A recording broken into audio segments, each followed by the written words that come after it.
হরিজন সম্প্রদায়ের দয়ালু সাথীরা এবং বিভিন্ন সংগঠনের নেতৃবৃন্দ এবং সদস্য যারা আছেন তাদের সকলকে জনসংহতি আন্দোলনের পক্ষ থেকে শুভেচ্ছা এবং সালাম। ছোট করে বলতে হবে, আরো বক্তা আছেন, কয়েকটা পয়েন্ট বলা দরকার। নেতৃবৃন্দ বলেছেন, তারপরে আমি একটু উল্লেখ করব।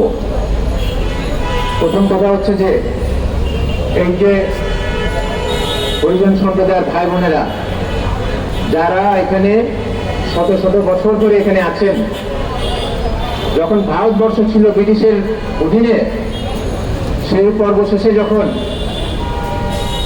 তারা একটা স্বাধীন রাষ্ট্রে আসলেন পাকিস্তান, তারপরে যখন বাংলাদেশ নামে আরেকটা স্বাধীন রাষ্ট্রে আসলেন, সংবিধান অনুযায়ী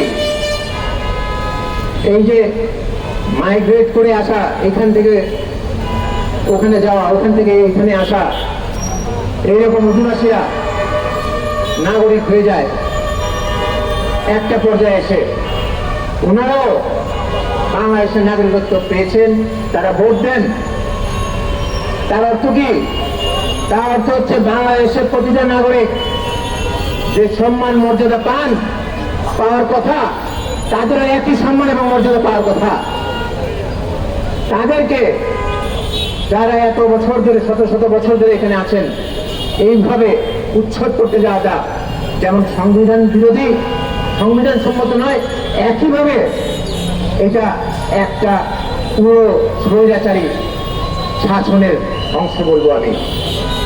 বলছি এই কারণে যে দক্ষিণ সিটি কর্পোরেশন এই কাজটা করতে যাচ্ছে, এই অঞ্চল, এই এলাকা তাদের আওতাভুক্তও না।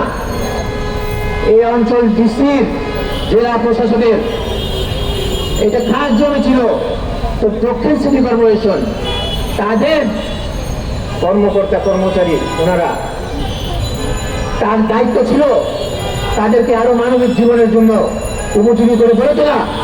সেটা না করে তারা বরং উচ্ছেদ করতে যাচ্ছেন এই মেয়র তাপস।